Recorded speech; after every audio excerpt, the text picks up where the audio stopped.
తాకట్లో ఉన్న బంగారాన్ని విడిపించి ఆ రోజున మార్కెట్ ధర కట్టి మిగిలిన డబ్బును మీకు అందిస్తుంది కొమ్మూరి గోల్డ్.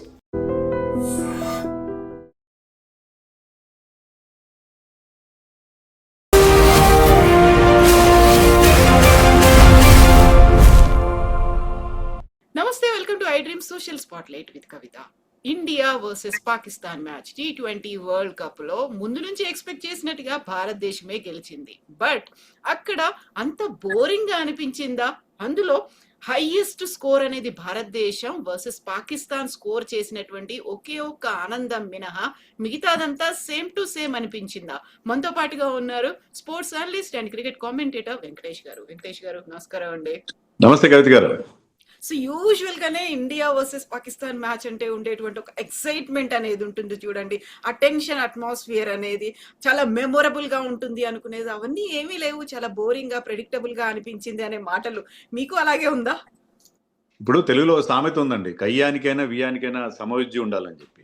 ఎగ్జాక్ట్లీ. సో సమవుజ్జీల మధ్య జరిగితే ఆ సంగ్రామం అన్నా ఏమన్నా బాగుంటుంది. ఏంటంటే ఓవర్ ది ఇయర్స్, గత దశాబ్దం అంటే దశాబ్దంన్నరగా Pakistan cricket has hit a downward curve. పూర్తిగా డౌన్ అయిపోయింది వాళ్ళ క్రికెట్. వేరాజ్ ఇండియా ఏంటంటే రోజు రోజుకి మరింత స్ట్రాంగ్ అవుతా వస్తుంది. సో ఆ గ్యాప్ చాలా ఎక్కువైపోయింది. ఆ గ్యాప్ ఎక్కువైపోవడం వల్ల మనం వరుస పెట్టి గెలుస్తా ఉన్నాం, వాళ్ళు ఓడిపోతున్నారు, హ్యూమిలియేటింగ్ ఓడిపోతున్నారు. మీరు చూడండి, ఈ మ్యాచ్కి ముందు ఏషియా కప్లో లాస్ట్ ఇయర్ 3 మ్యాచ్లు ఆడాం విత్ ఇన్ 3 సండేస్. ఆ 3 సండేస్లో కూడా 3 మ్యాచ్లు మనమే గెలిచాం. అంతమంది ఛాంపియన్స్ ట్రోఫీలో గెలిచాము, తర్వాత వన్డే వరల్డ్ కప్ 2023లో గెలిచాం. So continuously you have been beating Pakistan చాలా చాలా కన్విన్సింగ్గా. ఒక్క ఏషియా కప్ ఫైనల్లో మిగతా అన్ని సందర్భాల్లో కూడా వాళ్ళని చిత్తుగా ఓడిస్తూ వస్తూనే ఉన్నాం. దానివల్ల ఏంటంటే ఏ కాంటెస్ట్ అయినా ఎంత మనకి సెంటిమెంట్ ఉన్నా, ఎమోషన్స్ అటాచ్ అయి ఉన్న పాకిస్తాన్తో మ్యాచ్ అంటే వాళ్ళు పోటీ ఇస్తే దాంట్లో మనకి ఆ థ్రిల్ వస్తుంది, ఆ కిక్ వస్తుంది. కానీ ఏం లేకుండా వాళ్ళు కంప్లీట్గా సరెండర్ అయిపోతే దాంట్లో మజా ఉంటుందండి. కానీ ఒక్కటేంటంటే ఫ్యాన్స్ ఎంజాయ్ చేసేది పాకిస్తాన్ ఎంత గట్టిగా ఓడిస్తే అలా అంత కసిదీరా ఎంజాయ్ చేసేవాళ్ళు కూడా ఉంటారు కంప్లీట్గా. కానీ ఏంటంటే మీరు చాలా ప్రిపేర్ అయ్యి వస్తారు మ్యాచ్ కోసం, బ్రహ్మాండంగా ప్రిపేర్ అయ్యి చాలామంది ఫ్రెండ్స్ కలిసి చూడడం, లేకపోతే హోటల్స్లో, క్లబ్స్లో వాటిలో జైన్ స్క్రీన్లు పెట్టేసి దాని ఒక ఈవెంట్గా ఒక ఈవినింగ్, ఒక సండే ఈవినింగ్ ప్రత్యేకమైన. కానీ ఆ ఈవెంట్ చప్పగా సాగితే కొంచెం ఇబ్బందిగానే ఉంటుంది. But we should not have complaints, ఎందుకంటే పాకిస్తాన్ మీద మనం గెలుస్తున్నంత వరకు వీ షుడ్ ఫీల్ హ్యాపీ.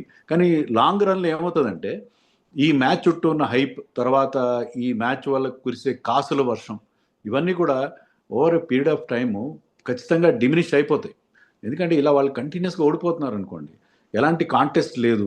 వాళ్ళేమో మనం నెంబర్ 10లో ఉంటే వాళ్ళు నెంబర్ 2లోనే ఎక్కడో ఉంటే అంత గ్యాప్ ఉంటాయి రెండు టీమ్స్ మధ్య. ఆ గ్యాప్ ఇంకా వైడన్ అవుతూ ఉంటే మనకి ఇబ్బంది అవుతుంది. ఇప్పుడు పాకిస్తాన్ వాళ్ళు ఏమంటున్నారు, బాబర్ని తీసేయండి, షహీన్ అఫ్రీదిని తీసేస్తే వాళ్ళకి సరైన రీప్లేస్మెంట్స్ కూడా లేరు. సో వాళ్ళకి భవిష్యత్తులో కూడా వాళ్ళకి ఇంకా మంచి టాలెంట్ వస్తుంది అనే ఒక ఫీలింగ్ కూడా లేని పరిస్థితి మనం చూస్తాం. సో ఈ కరెక్ట్ గా ఈ మ్యాచ్ ప్రారంభానికి కొన్ని గంటల ముందు కామెంటేటర్ హర్ష భోగ్లే చేసినటువంటి ఆ కామెంట్స్ ఏవైతే ఉన్నాయో అవి చాలా వైరల్ గా అవుతున్నాయి. నిజాన్నే ఆయన చెప్పారంటారు, అక్కడ పాలిటిక్స్ అంతా రీప్లేస్ అయిపోయాయి, మనీ అంతా అక్కడికి వచ్చేసింది కాబట్టి ఒరిజినల్ గా ఉండేటువంటి ఆ ఫ్లేవర్, క్రికెట్ అంటే ఉండేదంతా మెల్లిమెల్లిగా ఫేడ్ అవుట్ అయిపోయింది, వానిష్ అయిపోయింది అనేది. ఒకటండి, హర్ష భోగ్లే చెప్పింది 100% కరెక్ట్, నేను ఒప్పుకుంటాను. కానీ ఏంటంటే క్రికెట్ని, పాలిటిక్స్ని వేరు చేసి చూడడం, ముఖ్యంగా మన జియో పాలిటిక్స్, మన సబ్ కాంటినెంటల్ పాలిటిక్స్లో క్రికెట్ని, పాలిటిక్స్ని విడదీసి చూడడం అనేది జరిగే పని కాదు. సో ఖచ్చితంగా వెన్ యూఆర్ ప్లేయింగ్ పాకిస్తాన్, ఖచ్చితంగా దాంట్లో రాజకీయాలు తొంగి చూస్తాయి, రాజకీయపరమైన ఉంటుంది. కానీ దీన్ని చాలా అగ్లీ టర్న్ తీసుకున్నలా చేశారు ఇటీవల డెవలప్మెంట్. మొహిసిన్ నఖ్వీ అని వాళ్ళ ఇంటర్నల్ మినిస్టర్ ఎవరైతే ఉన్నాడో అతను కదా ఇప్పుడు వాళ్ళ పాకిస్తాన్ క్రికెట్ బోర్డు ప్రెసిడెంట్ ఆయన తర్వాత ఆయన బంగ్లాదేశ్ సపోర్ట్ చేయడము, తర్వాత ఈవెన్ ఏషియా కప్లో కప్పు మనకి చేతికి ఇవ్వకుండా దాన్ని లాక్ చేసి తన దగ్గర అట్టే పెట్టుకోవడం. సో చాలా అగ్లీ టర్న్ తీసుకుంది పాకిస్తాన్ చేస్తున్న వికృత చేష్టల వల్ల. సో దానివల్ల ఏంటంటే పాలిటిక్స్ ఎక్కువైపోయినాయి.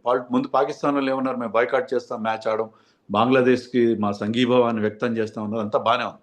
కానీ అల్టిమేట్గా ఏమైంది, హర్ష భోగ్లే చెప్పినట్టుగా పాలిటిక్స్ కూడా మనీ పవర్ ముందు తలవగ్గాల్సిన పరిస్థితి కనిపించింది. సో ఈ మ్యాచ్ ఎందుకు జరుపుతున్నారంటే మనీ కోసం, కేవలం మనీ కోసం. అది పాకిస్తాన్కి ఇష్టం లేకపోయినా, ఇండియాకి ఇష్టం లేకపోయినా, షేక్ హ్యాండ్ ఇవ్వకపోయినా, మామూలుగా మ్యాచ్ జరిగితే ఏమవుతుంది, టాస్ టైంలో ఎప్పుడైనా మనం చూసేది ఏంటంటే టాస్ గెలిచిన క్యాప్టెన్కి ఓడిపోయిన క్యాప్టెన్ షేక్ హ్యాండ్ ఇస్తాడు, ఇచ్చి గుడ్ లక్ అంటాడు. తర్వాత మ్యాచ్ అయిపోయిన తర్వాత మ్యాచ్లో ఎంత టెన్షన్ ఉన్నా, మ్యాచ్లో ఎంత రైవలరీ ఉన్నా, మ్యాచ్ అయిపోయిన తర్వాత ప్లేయర్స్ కానీ, అంపైర్స్ కానీ, కోచెస్ కానీ అందరూ అవతల టీంకి షేక్ హ్యాండ్ ఇచ్చి వెళ్తారు. సో అది ఒక మంచి కన్వెన్షన్. క్రికెట్లో ఉండే గొప్ప స్పోర్ట్స్మెన్ స్పిరిట్ ఏంటంటే మ్యాచ్లో ఎంత క్లాష్ ఉన్నా సరే మ్యాచ్ అయిపోయిన తర్వాత ఇది రిమైన్ ఫ్రెండ్స్. కానీ అలా కాకుండా మనకి షేక్ హ్యాండ్స్ లేవు. తర్వాత ఈ టెన్షన్స్ అన్నీ ఎక్కువైపోయినాయి. ఇవి టూ మచ్ అయిపోయి పాలిటిక్స్. ఇప్పుడు మ్యాచ్ ముందు చాలా హై డ్రామా, మ్యాచ్లో ఎలాంటి డ్రామా లేదు, కానీ మ్యాచ్ ముందు 10-15 రోజులుగా బోల్డ్ అంత డ్రామా. పాకిస్తాన్ వస్తుందా రాదా, ఎలాంటి షరతులు పెడతారు, ఆ మ్యాచ్ జరుగుతుందా లేదా, ఇలా రకరకాల డ్రామా అంతా unnecessary drama. Harsha Bhogle probably was referring to that only. Yeah. So ఇప్పుడు అన్నెసెసరీ డ్రామా అంతా అయింది, బట్ ఒక హై వోల్టేజ్ మ్యాచ్ గా అనుకుంటాము. నిన్న స్టేడియం కనుక చూస్తే ఏదో ఫైనల్ మ్యాచ్ అయినట్టుగా అంత క్రౌడెడ్ గా కనిపించింది. వాళ్ళు కేవలం పాకిస్తాన్, ఇండియాకి చెందినటువంటి అభిమానులు మాత్రమే కాదు, ప్రపంచం అంతా ఎదురు చూసినటువంటి ఆ పరిస్థితిలో నిన్న మ్యాచ్ నిజంగానే ఇండియా వర్సెస్ పాకిస్తాన్ అంటే ఫర్ ద ఫస్ట్ టైం అంత highest score T20 world cup లో చేసింది అనుకున్నప్పుడు మీకు నచ్చినటువంటి పాయింట్లు ఏమున్నాయి మన ఇన్నింగ్స్ లో?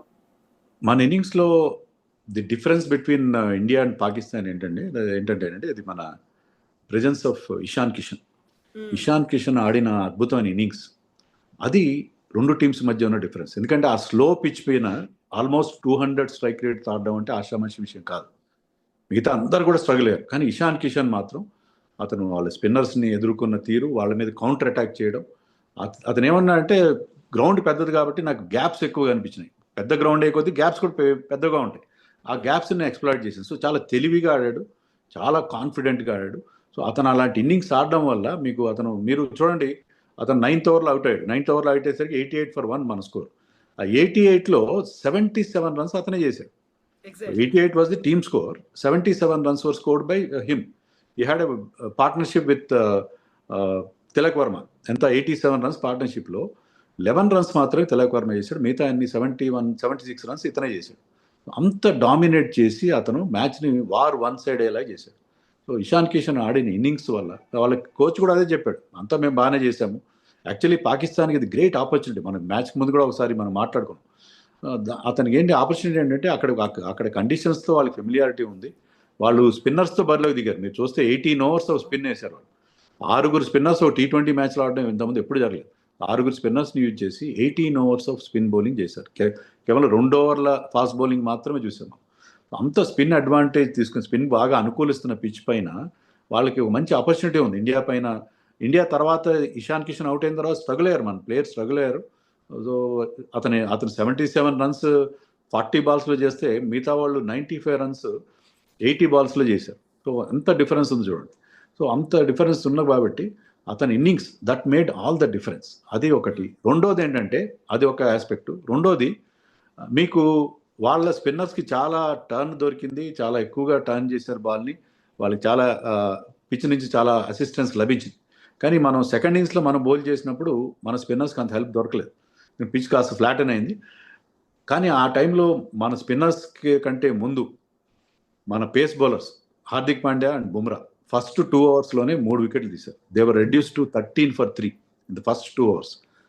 వాళ్ళ మెయిన్ స్ట్రెంత్ ఏంటంటే వాళ్ళ ఓపెనర్స్ ఫర్హాన్ అండ్ సైమయో వాళ్ళిద్దరిని అవుట్ చేశారు, వాళ్ళ క్యాప్టెన్ అవుట్ చేశారు. అక్కడి నుంచి వాళ్ళు కోలుకోలేదు. తర్వాత ఏదో కొంత ప్రయత్నం చేసిన ఉస్మాన్ ఖాన్ లాంటి వాళ్ళు, అది సరిపోలేదు. సో ఆ పిచ్లో పేసర్స్కి ఎలాంటి హెల్ప్ లేదు. ఎందుకంటే బౌలర్ షహీన్ అఫ్రిది చాలా మంచి బౌలర్, అతను వరల్డ్ క్లాస్ బౌలర్. అతను 2 overs 34 runs ఇచ్చాడు. సో అలాంటి పిచ్ పైన మన ఇద్దరు fast bowlers Hardik Pandya and Bumrah మనకి ఇచ్చిన బ్రహ్మాండమైన స్టార్ట్. దానివల్ల మనం గెలిచాం. మన స్పిన్నర్స్ వికెట్లు తీశారు, but they went for runs. చాలా బౌండరీలు కూడా వెళ్ళినాయి. సో అలాంటి వాళ్ళకి హెల్ప్ లేకపోయినా కూడా మనం ఆ స్కోర్ని డిఫెండ్ చేయగలిగామంటే వాళ్ళు వేసిన Bumrah, we have to appreciate Bumrah's and Hardik Pandya's efforts. So ఇవి మన మొత్తం మ్యాచ్లో మనకి ఇంపార్టెంట్ మూమెంట్స్ అంటే the performance of Bumrah, Hardik Pandya and Ishan Kishan. Of course Shivam Dube కూడా ఒక మంచి క్యామియో ఆడాడు. అలాగే మీకు రింకు సింగ్ని తీసేయాలి, రింకు సింగ్ ప్లేస్లో వాషింగ్టన్ ఆడించాలని చెప్పి చాలామంది అన్నారు. కానీ రింకు సింగ్ తన ఇంపార్టెన్స్ ఏంటనేది ప్రూవ్ చేశాడు. అతను ఆడిన 4 balls అతను ఒక 4-6 కొట్టి మన టీంకి ఒక మంచి స్కోర్ 175 ఎప్పుడైతే బోర్డు మీద పెట్టేలా చేశాడో, ఆ ఫినిషింగ్ ఇవ్వగల ఎబిలిటీ ఉన్న ప్లేయర్. ఆ ఫినిషింగ్ ఒక్కటే కాదు, ఈజ్ ఎ టెరిఫిక్ ఫీల్డర్. అతను Exactly. చేసిన గ్రౌండ్ ఫీల్డింగ్ కానీ పట్టిన క్యాచ్లు కానీ చాలా చాలా important. So Rinku Singh importance ఏంటి ఈ టీంలో? అలాగే శివం దూబే సెలక్షన్ మీద కూడా చాలా మంది క్రిటిసైజ్ చేస్తారు, కానీ స్పిన్ బౌలింగ్ ఆడడంలో అతను మించిన వాళ్ళు లేడు. సో స్పిన్నర్స్ మీద అతను చేసిన కౌంటర్ అటాక్. సో మనకి ప్రతి ఒక్కరికి ఒక టాస్క్ ఉంది మన టీంలో. శివం దుబేకి ఒక రోల్ ఉంది, స్పిన్నర్స్ మీద వాడాలి. Rinku Singh is finisher. Hardik Pandya middle ఓవర్స్లో కంట్రోల్ చేయాలి. తిలక్ వర్మ ఒక యాంకర్ రోల్ ప్లే చేయాలి. ప్రతి ఒక్కరికి ఒక రోల్ ఉంది. Whereas openers Abhishek Sharma and Ishan Kishan, they can, వాళ్ళకి ఆ లైసెన్స్ ఉంది to go for their big hits. So out అయినా పర్వాలేదు, వాళ్ళు పవర్ ప్లేలో వాళ్ళు they will boss the power play. So ఇలాగా మన టీంలో ప్రతి ఒక్కరికి ఒక స్పెసిఫిక్ టాస్క్ ఉంది కాబట్టి ఈ టీం అంత స్ట్రాంగ్గా కనిపిస్తుంది. So Hardik Pandya first over లోనే ఒక మెయిడెన్ ఒక వికెట్ తీసుకున్నాడు, అండ్ లాస్ట్ కూడా తీసుకున్నది, ఫస్ట్ అండ్ లాస్ట్ వికెట్స్ తీసుకుంది Hardik Pandya. But he could not play, ఆయన ఆడలేకపోయాడు, బ్యాటింగ్ అనేది జరగలేదు, అసలు జీరోకి వెళ్ళిపోయాడు. బట్ హార్దిక్ పాండ్యా ఈ టీమ్ ను చూసిన తర్వాత గతంలో వినిపించినట్టుగా రోహిత్ శర్మ లేడు, విరాట్ కోహ్లీ లేడు, ఎలా ఉంటుందో, సూర్య చేయగలుగుతాడా, సూర్యకుమార్ యాదవ్, ఇలాంటివన్నీ వినిపించాయి కదా. సో వాళ్ళందరికీ మంచి రీప్లేస్మెంటో లేకపోతే వాళ్ళ తరఫున ఆడడానికి ఇక్కడ మళ్ళీ యంగ్ జనరేషన్ వచ్చింది అనిపించిందా? డెఫినెట్గా అండి. ఇప్పుడు this team is a blend of youth and experience. ఎందుకంటే హార్దిక్ పాండ్యా, సూర్యకుమార్ యాదవ్, బుమ్రా, అక్షర్ పటేల్, వీళ్ళందరికీ బాగుంది ఎక్స్పీరియన్స్ ఉంది. They have played world cups, they have been there and done that. So వాళ్ళకి చాలా ఎక్స్పీరియన్స్ ఉంది. ఈ యంగ్స్టర్స్ లైక్ అభిషేక్ కానీ ఇషాన్ కిషన్ వీళ్ళందరినీ ప్రాపర్గా వాళ్ళు గైడ్ చేయగల పరిస్థితి ఉంది. సో అది మనకి పెద్ద వరి ఏం అవసరం లేదు. ఇప్పుడు Rohit Sharma, Virat Kohli, they are not going to be there forever, అంతే కదా. ఈ ఫార్మాట్లో ఆ యూత్ఫుల్ ఎగ్జూబరెన్స్ ఉండాలి. అది మనకి ఈ టీంలో ఖచ్చితంగా కనిపిస్తుంది. అభిషేక్ శర్మ, ఇషాన్ కిషన్ ఆడుతున్న తీరు, వాళ్ళు ఇస్తున్న స్టార్ట్ మిగతా టీమ్స్ అన్నింటినీ భయపట్టేలాగా ఉంది. సో అలాంటి ఎబిలిటీ ఈ టీంలో ఉంది. మీకు ఇక్కడ వీళ్ళ టీంలో అంటే వీళ్ళందరూ మల్టీ స్కిల్డ్ ప్లేయర్స్. ఇప్పుడు తిలక్ వర్మ నిన్న ఒక వికెట్ తీశాడు, Rinku Singh also bowled, Shivam Dube can bowl. So ఇక్కడ వీళ్ళు బ్యాట్స్మెన్ అందరూ బౌలింగ్ చేస్తున్నారు, బౌలర్స్ కూడా బ్యాటింగ్ చేయగలరు. సో ఈ టీంలో ఉన్న ప్రత్యేకత గతంలో లేనప్పుడు, గతంలో మన బ్యాట్స్మెన్ ఎవరు బౌలింగ్ చేసేవారు కాదు, బౌలర్స్ ఎవరు బ్యాటింగ్ చేసేవారు కాదు, ఆల్రౌండర్స్ తక్కువ ఉండేవారు. కానీ ఈ టీంలో ఆల్రౌండ్ స్ట్రెంత్ ఉంది, ఆ బ్యాలెన్స్ ఉంది, డెప్త్ ఇన్ బ్యాటింగ్ ఉంది. నెంబర్ 8 దాకా బ్యాటింగ్ ఉంది కాబట్టి మీకు ముందున్న బ్యాట్స్మెన్ కాస్త ఫ్రీడమ్ తీసుకుని ఆడే అవకాశం కూడా మనకు కనిపిస్తుంది. సో అన్ని విధాలా మన టీంకి ఆల్రౌండ్ స్ట్రెంత్ ఉంది. They are ticking all the boxes. అందుకనే వాళ్ళకి రిజల్ట్స్ కూడా అలా వస్తున్నాయి. ఫస్ట్ 2 మ్యాచెస్లో కాస్త తడబడిన ఈ క్రంచ్ మ్యాచ్లో మన వాళ్ళు బెస్ట్ పర్ఫార్మెన్స్ ఇచ్చారు. సో ఇప్పుడు we can safely say that India is hot favourite to win this world cup. ఎందుకంటే మిగతా టీమ్స్ అన్నిటికీ కొన్ని సమస్యలు కనిపిస్తున్నాయి, కానీ మన ఇండియన్ టీం మాత్రం అన్ని విధాలా స్ట్రాంగ్గా కనిపిస్తుంది. అండ్ వాళ్ళ బిల్లింగ్ టోర్నమెంట్ ముందు ప్రీ టోర్నమెంట్ ఫేవరెట్స్గా వచ్చిన ఇండియా ఇప్పటివరకు ఆడిన 3 మ్యాచ్ల్లో ఆడిన తర్వాత చూస్తుంటే ఏంటంటే వీళ్ళ టైటిల్ గెలవడానికి ఎక్కువ అవకాశాలు కనిపిస్తాయి. Anything can happen in cricket, but ఇప్పుడున్న ఫామ్ ప్రకారం చూస్తే ఆస్ట్రేలియా కానీ, ఇంగ్లాండ్ కానీ, న్యూజిలాండ్, వెస్టిండీస్ వీళ్ళందరూ కూడా కొంత స్ట్రగుల్ అవుతున్న పరిస్థితి ఉంది. But whereas India is looking very very strong. So ఇప్పుడు పాకిస్తాన్ ఓడిపోయిన తర్వాత మన పూల్లో థర్డ్ ప్లేస్కి వెళ్ళిపోయింది, సెకండ్ ప్లేస్కి యుఎస్ఏ వచ్చినటువంటి పరిస్థితి కనిపిస్తుంది. యుఎస్ఏ టీం కావచ్చు, మిగతా టీమ్స్ అనేవి సరికొత్తగా వచ్చినటువంటి పిల్ల కూనలు అంటారు, ఇవి ఎలా ఉన్నాయంటారు? ఈ వరల్డ్ కప్లో feature of this world cup ఏంటంటే the performance of this small teams.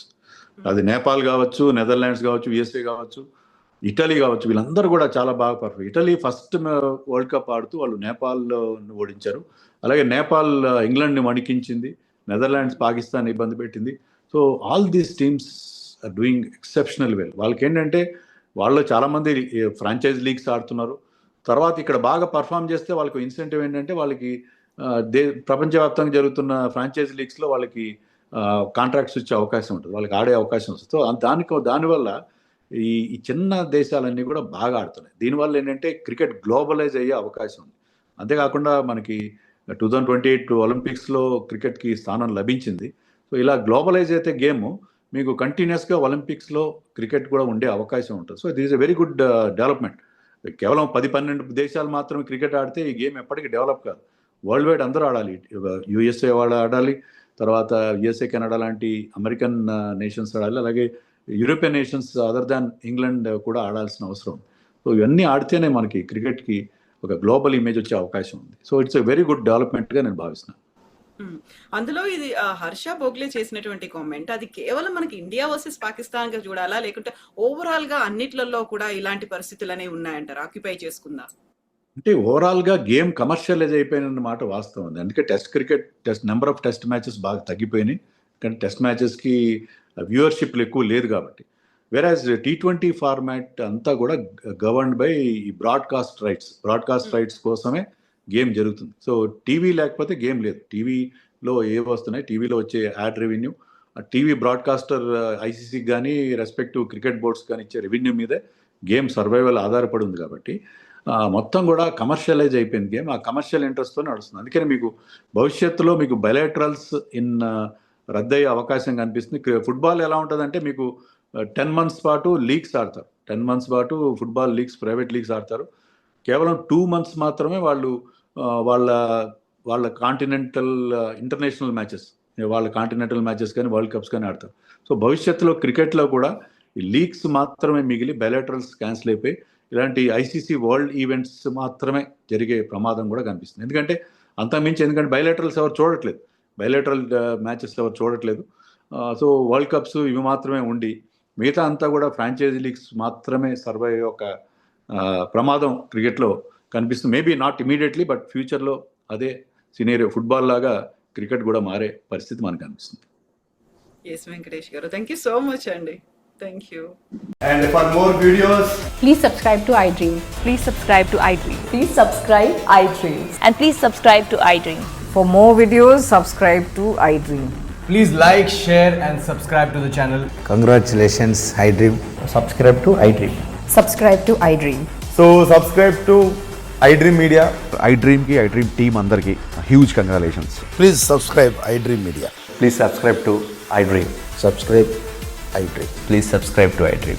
iDream అంటే నా కళల ఛానల్ సబ్స్క్రైబ్ చేసుకున్న నోరు తిరుగుతలేదు, మీరైతే గంట గుర్తు కొట్టండి. For more such videos, please subscribe to iDream.